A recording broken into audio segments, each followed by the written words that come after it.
Hello class, मैं स्नेहा स्वागत करती हूँ आपका सारस्वत पाठशाला पर। आज हम श्वसन तंत्र के बारे में पढ़ेंगे। बहुत ही शॉर्ट लेक्चर होगा और बहुत ही काम का लेक्चर होगा। बहुत सारे कॉम्पिटिटिव एग्जाम्स के लिए, चाहे वो एमपी लेवल के हों चाहे वो इंडिया लेवल के हों, अगर श्वसन तंत्र पूछा जाएगा या किसी भी तरह की रेस्पिरेशन से रिलेटेड कोई क्वेश्चन आएगा तो वो सारे आपके इस लेक्चर में कवर हो जाएंगे। सबसे पहले यहाँ पे मैंने श्वसन तंत्र और उससे रिलेटेड जितने भी इम्पोर्टेंट शब्द हैं उन सबको यहाँ पे लिख दिया है। इंग्लिश और हिंदी दोनों ही भाषाओं में ये लेक्चर होगा और आप काफी आराम से इस सिस्टम को समझ पाएंगे। श्वसन तंत्र या रेस्पिरेटरी सिस्टम एक ऐसा सिस्टम है जिसमें हम बेसिकली एक ही काम करते हैं और वो काम है सांस लेने का और उस सांस को लेकर के ऊर्जा को उत्पन्न करने का। ये बोर्ड काफी छोटा है, इसलिए इस तरफ आपको मैं जो भी मानव में श्वसन तंत्र का डायग्राम है उसको यहाँ पे मैं शो कर दूंगी। आइए देखते हैं किस तरह। श्वसन एक ऐसी प्रक्रिया है जिसमें श्वास को अंदर लेकर, वायु को अंदर लेकर उसका उपयोग ऊर्जा के उत्पन्न करने में किया जाता है। यही श्वसन मानव में किस तरीके से होता है? मानव में श्वास का अंदर लेना, ऑक्सीजन का उपयोग ग्लूकोज के दहन में करना और उससे क्या उत्पन्न करना? ऊर्जा उत्पन्न करना। इंग्लिश में इसी चीज को कहेंगे respiratory system is the system in which we take air inside our body and we produce energy with the use of that air. ये तो परिभाषाएं हो गई, आपको बहुत अच्छे से बताती हूँ कि श्वसन तंत्र होता क्या है। श्वसन तंत्र या रेस्पिरेटरी सिस्टम के बारे में समझने से पहले हम थोड़ा सा पीछे जाते हैं। हमने खाना खाया, खाना खा करके हमारे पास क्या आ गया? भोजन आ गया। भाई हमने खाना खाया, हमने मुंह से खाना खाया और उसको अपने फूड पाइप या आहार नाल से ले जाकर हमने कहाँ स्टोर कर दिया? अपने आमाशय में, अपने स्टमक में। वहाँ पे बहुत सारे जूसेस निकले और उन रसों के द्वारा जो भोजन है, जो फूड आइटम है, वो छोटे छोटे टुकड़ों में टूट गया। अब ये भोजन छोटे छोटे टुकड़ों में तो आमाशय में टूट गया है, लेकिन अभी भी ये किस रूप में परिवर्तित नहीं हुआ है जिस रूप में हमें इसको क्या करना है? एब्जॉर्ब करना है। पाचन की प्रक्रिया क्या होती है? पाचन की प्रक्रिया में भोजन के बड़े बड़े टुकड़ों को छोटे छोटे टुकड़ों में तोड़कर उनके रस का अवशोषण करना होता है। ये पाचन की प्रक्रिया है। तो हमने भोजन को लिया, आमाशय में उसका टूटना प्रारंभ हुआ और जाकर के छोटी जो आंत है, स्मॉल इंटेस्टाइन है, वहां पे इसका क्या हो गया? अवशोषण हो गया, एब्जॉर्प्शन हो गया। वहां पे पाचन हुआ और एब्जॉर्प्शन हो गया। लेकिन इस एब्जॉर्ब्ड फूड का, यानी इस अवशोषण का, जो हमने जो तत्वों का अवशोषण किया है, जो रसों का अवशोषण किया है, उसका हम करते क्या है? उससे हम ऊर्जा उत्पन्न करते हैं, एनर्जी प्रोडक्शन करते हैं। किस तरह से करते हैं? इसमें एक चीज इन्वॉल्व होती है, हमारे फेफड़े। यानी जब हम सांस लेते हैं तब हम वायु को अपने अंदर लेते हैं। नासिका द्वार के द्वारा, यानी नॉस्ट्रिल्स के द्वारा हम एयर को अपने अंदर लेते हैं। यहाँ से साइड में आपको डायग्राम भी दिख रहा होगा। नाक से हमने सांस ली, जो हमारे विंड पाइप से, जो विंड पाइप है, ट्रैकिया है, उससे हमने क्या किया? यहाँ से वो वायु कहाँ गई? हमारे फेफड़ों में गई। यहाँ पे आपको मानव का श्वसन तंत्र दिखाई दे रहा होगा। ये ह्यूमन का रेस्पिरेटरी सिस्टम है। हम इसको थोड़ा सा समझेंगे, फिर बाकी बोर्ड पे लिखी हुई चीजों को समझना स्टार्ट करेंगे। तो श्वसन तंत्र या रेस्पिरेटरी सिस्टम में हम एयर को अंदर लेते हैं या श्वास को अंदर लेते हैं और उस वायु में बहुत सारी गैसेस होती हैं।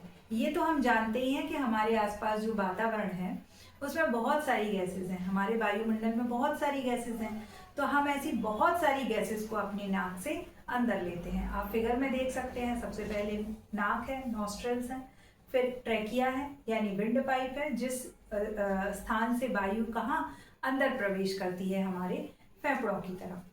तो इस वायु से हमें फाइनली जाकर के क्या बनानी है? ऊर्जा बनानी है। वही पूरा जो सिस्टम है, वही अंगों का जो पूरा समूह है जो ऊर्जा को उत्पन्न करने में मदद करता है वायु को अंदर लेकर, वो क्या है? श्वसन तंत्र है। यानी श्वसन की प्रक्रिया में जितने भी अंगों का समूह काम करता है, उन सब समूहों का संगम श्वसन तंत्र है। तो ये रेस्पिरेटरी सिस्टम का पूरा डायग्राम है। इसमें सबसे पहले नॉस्ट्रल्स यानी कि नासिका है, उसके बाद विंड पाइप है, जहाँ से एयर कहाँ जा रही है, अंदर जा रही है। श्वास कहाँ जा रही है, फेफड़ों तक जा रही है। ये जो ट्रैकिया है ये फिर बट गया है दो भागों में। दो पार्ट्स हैं इसके, दो लंग्स के लिए जाते हैं वो पार्ट्स, यानी फेफड़ों में दो अलग अलग दिशाओं में दो टहनियों जैसे स्ट्रक्चर्स, रचनाएं बनी हुई हैं। उनको आप ब्रोंकस बोलते हैं। और ये ब्रोंकस आगे जाकर के ब्रोंक्यूल्स में, ये जो शाखाएं आपको दिखाई दे रही हैं ये सब किस में डिवाइड होती हैं, ब्रोंक्यूल्स में होती हैं। और ब्रोंक्यूल्स जाकर के आगे किस में डिवाइड होते हैं, एल्वुलाइज में डिवाइड होते हैं। ये चीज आप इस तरह समझ सकते हैं कि जिस तरह पेड़ की शाखाएं होती हैं वो पहले बड़ी शाखाओं में विभक्त होती हैं और उसके बाद छोटी छोटी शाखाओं में विभक्त हो जाती हैं। हमने श्वास ली और वो एयर कहाँ गई, हमारे फेफड़ों तक गई, और फेफड़ों से भी जाके वो सबसे अंदर कहाँ पहुंची, जो वो एल्वुलाई है यानी कि कूपिका कोष है, सबसे अंदर की जो रचना है वहां पे पहुंची। और वहां पे पहुंच करके उस एयर का क्या हुआ, फिल्टर हुआ। वो हवा कैसी हुई, छान दी गई। किनके द्वारा, इन कूपिका कोषों या एल्वुलाइज के द्वारा वो हवा छान दी गई। और जो ऑक्सीजन है वो रक्त के साथ आगे शरीर को प्रवाहित कर दी गई। और जो बाकी गैसेस थी वो हमने जब नए श्वास ली, यानी कि जब हमने एक्सहेल किया, हवा को बाहर निकाला, तो वो बाकी सारी गैसेस बाहर निकल गई। तो ऑक्सीजन वो जो एल्वुलाइज थे उनसे जो ब्लड वेसल्स कनेक्टेड थी, उन ब्लड वेसल्स में पूरे बॉडी की तरफ चली गई। ऑक्सीजन वाला ब्लड पहुंचता है कोशिका के पास यानी सेल के पास, और वो सेल क्या करती है, अपने अंदर उपस्थित ग्लूकोज को उस ऑक्सीजन से रिएक्ट करा के एनर्जी प्रोड्यूस करती है। तो श्वसन तंत्र एक ऐसा तंत्र है जिसमें हम वायु को अंदर लेते हैं श्वास के रूप में, और इसमें से ऑक्सीजन का उपयोग अपने ऊर्जा उत्पन्न करने के लिए करते हैं तथा कार्बन डाइऑक्साइड व अन्य गैसों को नए श्वास के रूप में छोड़ देते हैं। तो आपको श्वसन व श्वसन तंत्र समझ में आ गया है। अब बेसिकली श्वसन और श्वसन तंत्र में क्या हो रहा था, ग्लूकोज का विखंडन हो रहा था, यानी ग्लूकोज से हम क्या प्रोड्यूस कर रहे थे, एनर्जी प्रोड्यूस कर। हाँ, C6H12O6 है और इसमें 6 ऑक्सीजन के मॉलिक्यूल जब मिलेंगे, जब रिएक्शन करेंगे तो क्या प्रोड्यूस होगा, कार्बन डाइऑक्साइड, वाटर और एनर्जी। हमें इसी एनर्जी की आवश्यकता थी, इसीलिए ये श्वसन की प्रक्रिया कैसी हो रही है, कंटिन्यूअस हमारे बॉडी में हो रही है। यानी रेस्पिरेशन जो हम सांस अंदर ले रहे हैं वो इसी एक्टिविटी को करने के लिए ले रहे हैं, जो कहाँ पे होनी है, सेल में होनी है, कोशिका में होनी है। इसके बाद श्वसन दो प्रकार का होता है, यानी respiration is of 2 type, one is aerobic and another is anaerobic. तो एरोबिक या वायवीय श्वसन वह श्वसन होता है जिसमें ऑक्सीजन की उपस्थिति से ग्लूकोज का टूटना या विखंडन होना होता है। ग्लूकोज कैसे ब्रेक होता है, when the oxygen is present, है ना, तब वायवीय या एरोबिक श्वसन होगा। और अवायवीय श्वसन या एनारोबिक श्वसन तब होगा जब ऑक्सीजन का या तो अभाव हो और या फिर ऑक्सीजन की अनुपस्थिति हो। दोनों ही बातों के अलग अलग मतलब निकलते हैं। किसी चीज का अभाव होना क्या होता है, यानी आपको उसकी बहुत जरूरत है लेकिन वो चीज आपके पास नहीं है, तो क्या हुआ, अभाव हुआ। और किसी चीज का अनुपस्थित होना यानी कि वो चीज है ही नहीं, आप उसके बारे में जानते ही नहीं हैं और आप उसके बिना कार्य करना जानते हैं। तो यहाँ पे भी जो अवायवीय श्वसन है या एनारोबिक श्वसन है, ये किन दो बातों के बारे में बात कर रहा है, जब ऑक्सीजन का अभाव होता है या फिर जब ऑक्सीजन अनुपस्थित होती है। तो उस टाइप का श्वसन जब होगा तो कौन सा श्वसन कहलाएगा, एनारोबिक, यानी उस समय जो ग्लूकोज का टूटना होगा, जो ग्लूकोज का विखंडन होगा, वो विदाउट दी ऑक्सीजन होगा। इसके बाद हम देखते हैं पौधों में कौन सा श्वसन होता है। पौधों में ऑक्सी श्वसन होता है, बिल्कुल क्लियर है, पौधों में ऑक्सी श्वसन होता है। लेकिन फल व बीजों में ऑक्सीजन की अनुपस्थिति हो जाती है, इसलिए वहां पर अनऑक्सी श्वसन होता है। ये कुछ फैक्चुअल पॉइंट्स हैं जो आप बड़े अच्छे से याद रख सकते हैं। सूक्ष्म जीव यानी कि माइक्रो ऑर्गेनिज्म, सूक्ष्म जीव को हम क्या बोलते हैं, माइक्रो ऑर्गेनिज्म। तो माइक्रो ऑर्गेनिज्म ऐसे ऑर्गेनिज्म होते हैं जो हमें नॉर्मल आई से, हमारी नॉर्मल आंखों से हमें दिखाई नहीं देते हैं, जिनमें बैक्टीरियाज होते हैं, फंगाई होते हैं, ये जो है ये, और ईस्ट भी होता है। तो ये जो होते हैं ये किस तरीके का श्वसन करते हैं, ये करते हैं अनऑक्सी श्वसन, यानी विदाउट दी ऑक्सीजन। ये क्या करते हैं, रिएक्शन करते हैं, ये ग्लूकोज को तोड़ते हैं विदाउट ऑक्सीजन। और उस प्रक्रिया को अपन फर्मेंटेशन भी बोलते हैं। ईस्ट में भी होता है ये, बैक्टीरिया में, फंगाई में और ईस्ट में। जीवों में देखते हैं हम किस तरीके का श्वसन होता है। जीवों में ऑक्सी श्वसन भी होता है, अनऑक्सी श्वसन भी होता है। जीव यानी कि हम भी उनमें शामिल हैं। तो ऑक्सी श्वसन तो नॉर्मल है कि सांस अंदर लेंगे, मानव का ही एग्जांपल लेके देख लेते हैं। सांस अंदर ली, लंग्स तक गई और लंग्स से जो है कार्बन डाइऑक्साइड रिलीज किया अपन ने निश्वास करके या एक्सहेल करके। लेकिन अनऑक्सी श्वसन कहाँ होता है? तो आप ये तो समझ गए कि श्वसन की प्रक्रिया या रेस्पिरेशन का मतलब होता है ऑक्सीजन से ग्लूकोज को तोड़ना और क्या प्रोड्यूस करना, एनर्जी प्रोड्यूस करना। अब अनऑक्सी श्वसन होता है मसल्स में। जैसे आपने देखा होगा जिम जाने वाले जो लोग होते हैं, जो बहुत एक्सरसाइज करते हैं, तो उनको क्या हो जाते हैं, मसल क्रैम्प्स हो जाते हैं। वो मसल क्रैम्प्स क्यों होते हैं? क्योंकि भाई उनकी जो कोशिकाएं हैं, उनकी जो सेल्स हैं, उनको भी तो एनर्जी चाहिए। और रेस्पिरेशन या श्वसन जो है वो क्या होता है, ऑक्सीजन को लेकर के जब सेल या कोशिका ग्लूकोज को तोड़ती है, ग्लूकोज का विखंडन करती है और एनर्जी प्रोड्यूस करती है। तो जो मसल के अंदर जो कोशिकाएं हैं, जो सेल्स हैं, उन तक ऑक्सीजन उतनी जल्दी नहीं पहुंच पा रही है। क्योंकि भाई आप तो बहुत ज़्यादा एक्सरसाइज कर रहे हो, एकदम तेज तेज एक्सरसाइज कर रहे हो, तो आपकी सांस कैसी होगी, तेज तेज होगी। इंटरनल हमारा सिस्टम है, उसको तो टाइम लगेगा ना ऑक्सीजन आपकी मसल्स तक पहुंचाने में। तो यहाँ पे क्या हो जाएगा, ऑक्सीजन का अभाव हो जाएगा और उस ऑक्सीजन की कमी में यहाँ पे अनऑक्सी श्वसन होगा, यानी विदाउट दी ऑक्सीजन रेस्पिरेशन की प्रोसेस होगी। यानी कि विदाउट ऑक्सीजन ग्लूकोज टूटेगा और एनर्जी प्रोड्यूस होगी। तो जब विदाउट ऑक्सीजन ग्लूकोज टूटता है उसको एनारोबिक रेस्पिरेशन बोलते हैं। और ऐसी कंडीशन में क्या होता है, एक तो एनर्जी कम प्रोड्यूस होती है, ठीक, और दूसरी चीज क्या होती है, एक एसिड प्रोड्यूस होने लगता है, लैक्टिक एसिड, जो मिल्क में होता है उसी टाइप का एसिड मसल्स में प्रोड्यूस होने लगता है। तो मसल क्रैम्प्स हो जाते हैं, हमें मसल्स में दर्द होना स्टार्ट हो जाता है, मसल्स में स्वेलिंग आना स्टार्ट हो जाती है। आपने देखा भी होगा जब बहुत ज़्यादा एकदम से बैडमिंटन खेल लो या बहुत ज़्यादा आप कोई मसल एक्सरसाइज कर लो जिम में, तो आपको मसल क्रैम्प या स्वेलिंग या दर्द जैसा होने लगता है। तो वो इसी वजह से, क्योंकि आपकी मसल ने वहाँ क्या किया था, एनॉक्सी श्वसन किया था, एनारोबिक रेस्पिरेशन किया था, एनर्जी प्रोड्यूस करने की कोशिश की थी। तो एनर्जी तो बहुत कम प्रोड्यूस हुई थी, लेकिन लैक्टिक एसिड प्रोड्यूस हो गया था और आपको दर्द होना स्टार्ट हो गया था। इसके बाद आते हैं ऑक्सी श्वसन की तरफ। ऑक्सी श्वसन जो है ये 2 साइकिल्स होती हैं ऑक्सी श्वसन की, है ना। ऑक्सी श्वसन मतलब अब ऑक्सीजन कैसी है, प्रेजेंट है। तो जो पहली साइकिल होती है वो होती है ग्लाइकोलाइसिस। ग्लाइकोलाइसिस जो कहाँ पे होती है, साइटोप्लाज्म में। हम इतना तो जानते हैं कि एक जो सेल होती है उसके अंदर एक न्यूक्लियस होता है और यहाँ जो लिक्विड भरा होता है, फ्लूइड जैसा, द्रव जैसा, वो द्रव क्या होता है आपका, साइटोप्लाज्म या जीव द्रव होता है।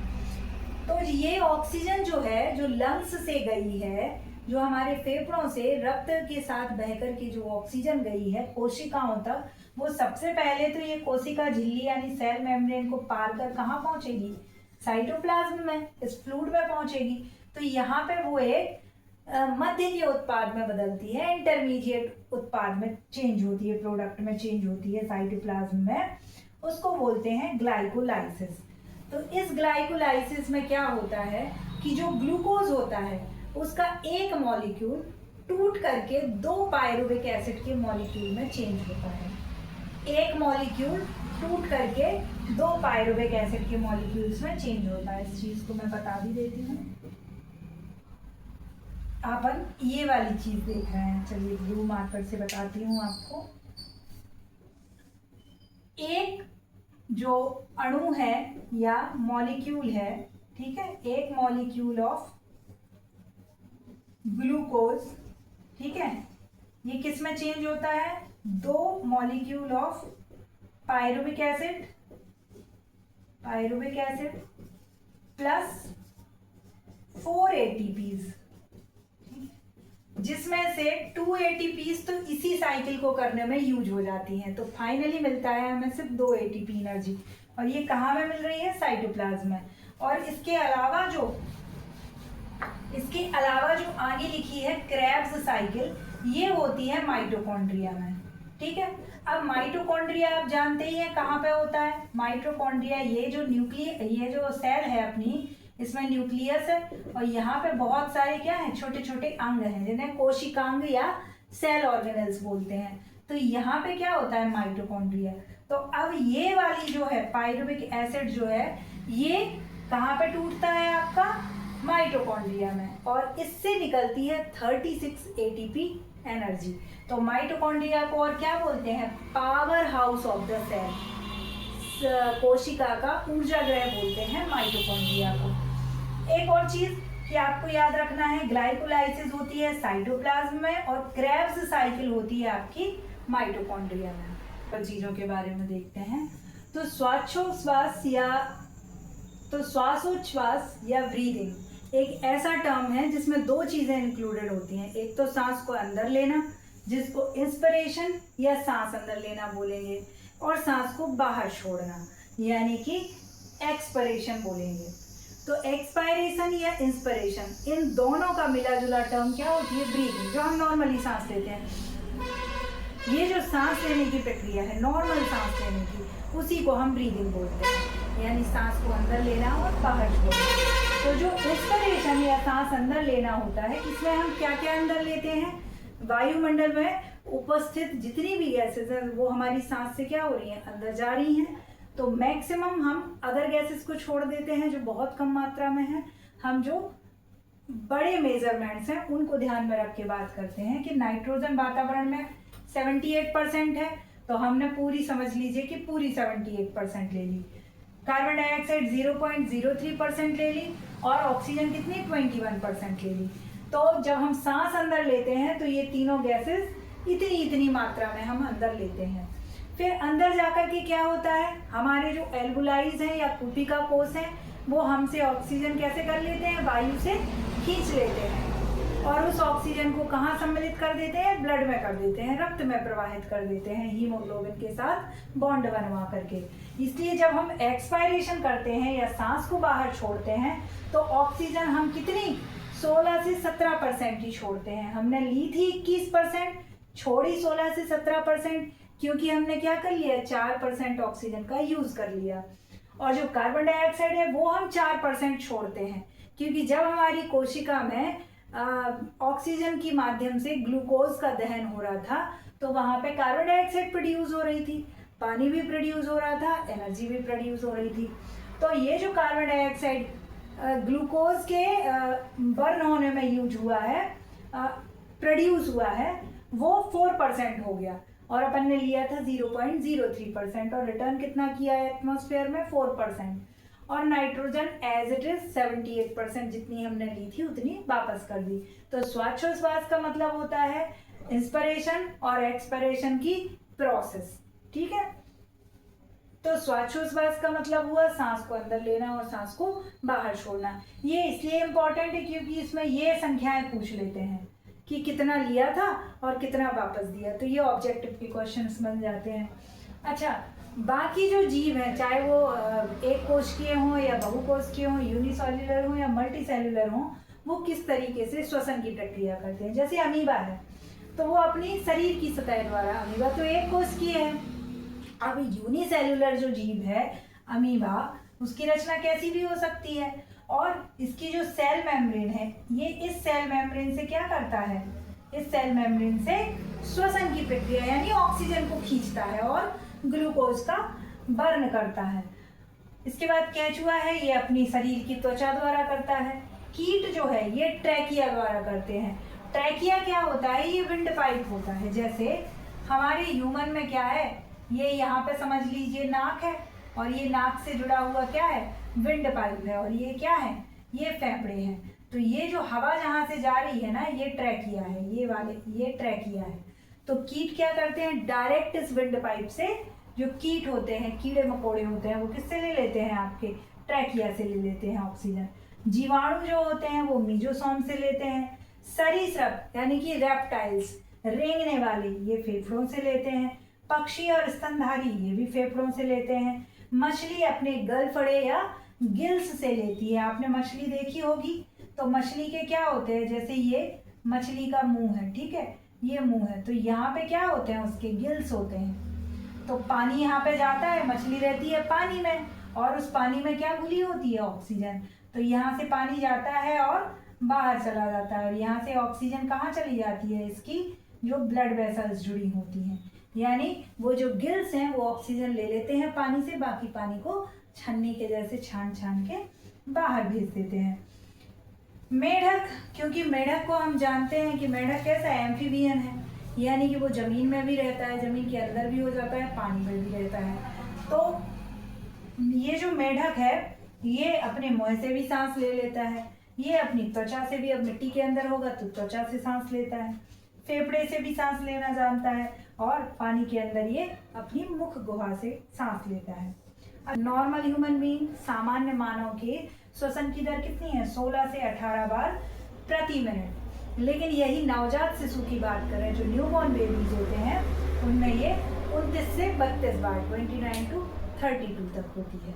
उनके रेस्पिरेटरी सिस्टम में ये सारे अंग हैं। सबसे पहले नॉस्ट्रल्स हैं, यानी कि नासिका है, और आपको मिलती हैं दो चीज़ें, एक तो मिलता है लैरिंग्स, ठीक है, और एक मिलता है फेरिंग्स।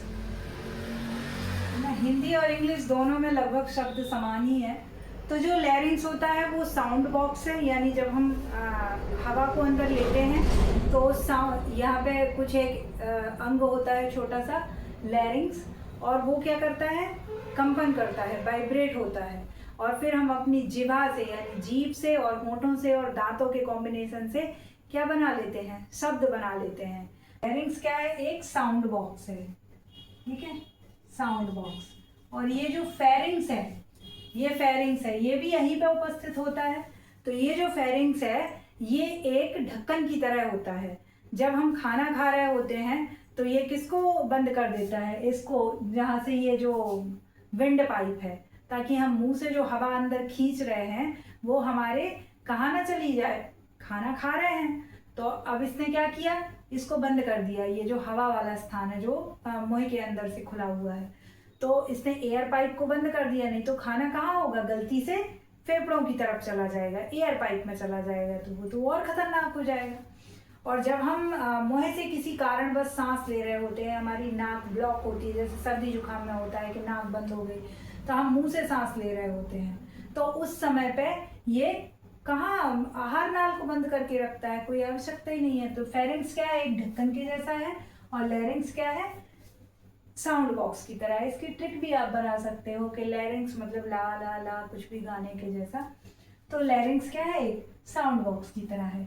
इसके बाद ये जो हवा आती है, जो हमने सांस ली है, वो जिस रास्ते से अंदर आती है उसको विंड पाइप बोलते हैं। क्या बोलते हैं, विंड पाइप या ट्रैकिया। तो ये ट्रैकिया से, अच्छा, ट्रैकिया के चारों ओर ये रिंग बने हुए हैं, रिंग बने हुए हैं, ये कार्टिलेज के रिंग हैं। ये बहुत ज़्यादा ठोस हड्डी के जैसे नहीं होते हैं, पर ये कार्टिलेज टिश्यूज होते हैं, कार्टिलेज के रिंग्स बने होते हैं ये, और इनसे क्या है, हमारे विंड पाइप को सुरक्षा मिलती है। तो ये हमारे विंड पाइप की सुरक्षा देने की दृष्टि से ट्रैकिया को घेर के ये पूरा, जैसे किसी पेन में नहीं स्प्रिंग चारों ओर लगी होती है, रिफिल में स्प्रिंग चारों ओर लगी होती है, उस तरीके से इसको इमेजिन कर लीजिए। इसके बाद ये जो ट्रैकिया है, विंड पाइप है, भाई दो फेफड़े हैं हमारे शरीर में, तो दोनों तरफ वायु को जाना है, तो ये ब्रोंकस में डिवाइड हो जाता है। माने ये जो हिस्से हैं इनको क्या बोलते हैं, ब्रोंकस बोलते हैं, और ये ब्रोंकस आगे चलकर डिवाइड होते हैं ब्रोंकियोल्स में, इनको बोलते हैं हम ब्रोंकियोल्स। इसके बाद ये ब्रोंकियोल्स आगे चल के डिवाइड हो जाते हैं एल्वुलाइज में। ये जो गुब्बारे जैसे स्ट्रक्चर दिख रहे हैं ना, ये गुब्बारे जैसे जो स्ट्रक्चर दिख रहे हैं ये एल्वुलाइज हैं। इनको हिंदी में बोलते हैं कूपिका कोश, कूपिका कोश।